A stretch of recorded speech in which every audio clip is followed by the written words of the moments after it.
What's going on, guys? Well, Watchers back again with another video for you guys. I hope you're all having a lovely day / evening. This video here will be another transfer daily update for you guys around Chelsea in the last 24 hours. The Kai Havertz talks to Chelsea is heating up as always. So if you enjoy my content, help me out by liking this video. I need as many likes as possible as it helps the channel. Subscribe if you're new here, hit the bell notification, tune in daily. I just want to hear your thoughts and opinions on each topic I speak about, so please do leave your comments down below as soon as possible. So yesterday, I was talking about Kai Havertz to Chelsea, the links on Christian Fort, Matt Law from Telegraph giving us updates on the situation. Chelsea could have a transfer boost if we get Champions League of 50 million. And then we had updates last night from Kevin Palmer. We had some from Fabrizio Romano, who's very, very reliable in these news. Of course, everyone looks up to him in terms of every single club. So we're going to start with Kevin Palmer. Chelsea insiders have now confirmed they are increasingly confident of finding an agreement with Bayer Leverkusen to sign Kai Havertz.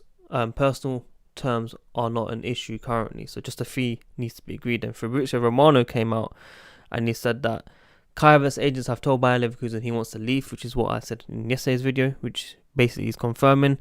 They've also contacted his agents, which is the first step towards actually getting this player sorted. You know, like how we done with Timo Werner.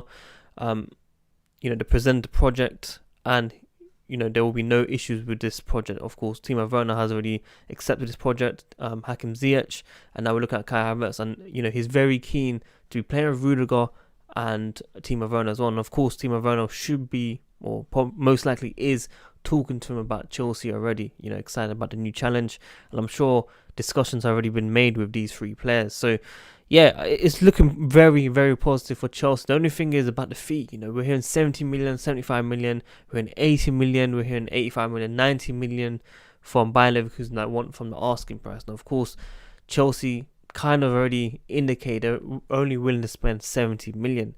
Does that mean it's going to happen? Probably not. Could be bonuses with 75 million. But then again, Marina is very, very clever with this, because she wants the public to know that Chelsea will not be bullied in terms of giving overpriced value for this player. Now, I'm not saying this player is not good enough for that value, but with 2 years contract, this simply basically says to us Chelsea are able to get this player for a lot cheaper. And we must be very careful, because as I said, if we don't sign this player, the next season Madrid, your Bayern Munich, your Barca's are still interested in this player, but do not want to spend on this player this season because of financial implications. So Chelsea must take advantage right now on the situation. So right now we have what I'm trying to say is, from the subject, is we have further reporters saying that the links are starting right now. We've contacted the agents. Chelsea are offered a deal most likely until 2025 of June. Fabrizio Romano is very confident in what he says, and I believe it as well, which is why I'm doing this video very, very early for you guys. Usually I upload after lunch, evening, but this for me is very early, during my lunch break in fact. So looking positive for Chelsea fans. Hopefully we get the fee sorted. I think the deal will probably happen around when the Premier League finishes. So July 26th is my birthday. Premier League finishes. I think around end of July, start of August is where we'll start to see bids being accepted. But right now, in terms of talks, Chelsea have contacted the agent, and that's the most important thing for Chelsea fans to understand what's happening right now. So we shall see why. Also, the reason why Bayern Munich are not interested is because they signed Leroy Sané, a fantastic player as well. They've got their future wingers sorted, Gnabry and Sané, which is amazing. Now, of course, recently I've been talking about Emerson, 20 million euros plus 5 million bonuses. Italian reporters, we have further reports saying now Chelsea will be receiving 25 million euros up front immediately for Emerson. Inter Milan are very, very keen on this player. I think Inter's president or someone, a chief executive, someone around that level, come out and said they're not interested in signing any players. Now, as I said, no club in the world will come out publicly and say, yeah, we're going to be signing that player right now, we're going to be signing that player in the next couple of weeks. No one's going to do that. It happens behind closed doors. It's leaked to a few journalists. Journalists manage to get the interactions that they want to get from the news, and creates an entire story for everyone to speak about. But yes, I understand why Emerson will be offered out. Marcos Alonso, and then obviously a new left back for Chelsea will be arriving. Matson might play some cup games. I'm not sure if many people know about him. Featured in the Carabao Cup early in the season against Grimsby. When I was at the game, he was very, very fast, that player. Very quick, which is what I want to see from our fullbacks. Of course, we don't have a lot of pace in them, but we shall see what happens, whether it's Ben Chilwell, Tagliafico, Alex Telles. I've not heard any rumours around these players recently, which is a bit of a surprise. Maybe something's happening behind closed doors. So let's see what happens. Let's see if this Emerson deal goes ahead. 25 million. Let me know your thoughts in the comments below, what you think about Havertz, Emerson, the situation currently right now with these two players. Now, Chelsea took a day off in training yesterday, but Callum Hudson-Odoi trained. Now, that mentality that I like to see is perfect. That, for me, shows Callum Hudson-Odoi wants to get back to his best. Frank Lampard wants to see him at his best. And this is just a stepping stone in terms of getting back to where he was before the injury, the contract situation, where he was performing really, really good and we wanted him to exceed and push even harder. We need to be patient with Callum Hudson-Odoi, including myself. I admit I need to be patient as well, because I'm seeing Pulisic shine, I'm seeing Willian shine. I want to see Callum Hudson-Odoi shine. And I did say, because of his contract, it doesn't really help him out in this situation where fans are not going to be as patient. They want to see big money players right now on contracts showing us what they're capable of. Now, of course, he had a very distressing injury. He's come back and he got injured again, and now he needs to, try regain that form like Loftus-Cheek and show us what he's capable of. I don't mind if he comes on, second half, gets about 20-30 minutes per game, tries to get a goal and assist, or contributes towards a chance of being an architect or something.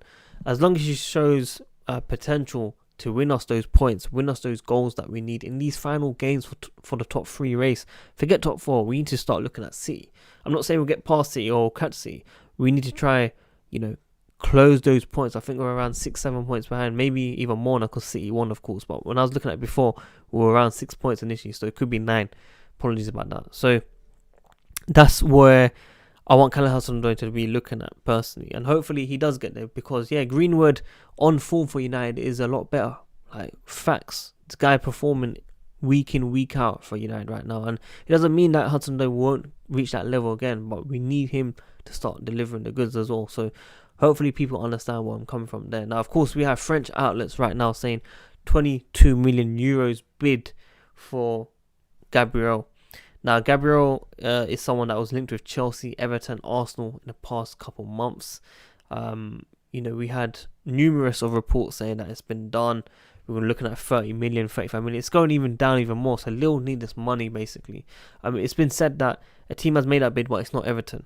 It could be Arsenal, could be Chelsea, could be United, but I've not heard anything around Chelsea around this play anymore. I know we do need a left-footed centre-back to take part, but I don't think anyone will be joining as a centre-back unless we sell our current defence. Now, tomorrow could go on loan to sign Declan Rice. Declan Rice's news might have triggered Lille to try and get this deal over the line, whether Chelsea get him or not, for that decent deal. Or maybe we sign both him and Declan Rice. Declan Rice can play in 2 positions. We might sell Rudiger and Christensen. Or, tomorrow goes on loan, which means we need the reinforcements in this team anyway. So right now, that's what's being said in terms of, Gabriel, the left back. I already forgot his second name. Havertz. Hopefully I pronounced it right or something. Or something around those lines, basically, isn't it? Hakim Ziyech bought a new Audi RS6 -R. Only 125 have been made in the world, which is quite special. Pinned by ABT Sportsline, very known, makers that kit up the cars and stuff like that. The cars are around 317,000 euros, which is a crazy amount of money. But it looks like he's celebrating that contract that he got with Chelsea, of course, in good style.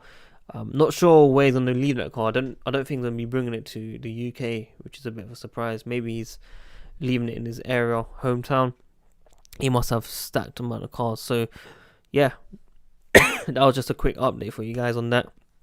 Telegraph has said that we're not looking at goalkeeper until we have sorted out Kepa's situation, whether we'll be paying for his loan deal, whether we can get a deal out of him to leave. But as I said, I don't know, man. I'm 50-50 with Kepa. Many people saying, why don't I call him out? I do call him out, but I think some of the things that we call him out on is too harsh, and I don't think it's right, because the defence and the midfield let us down.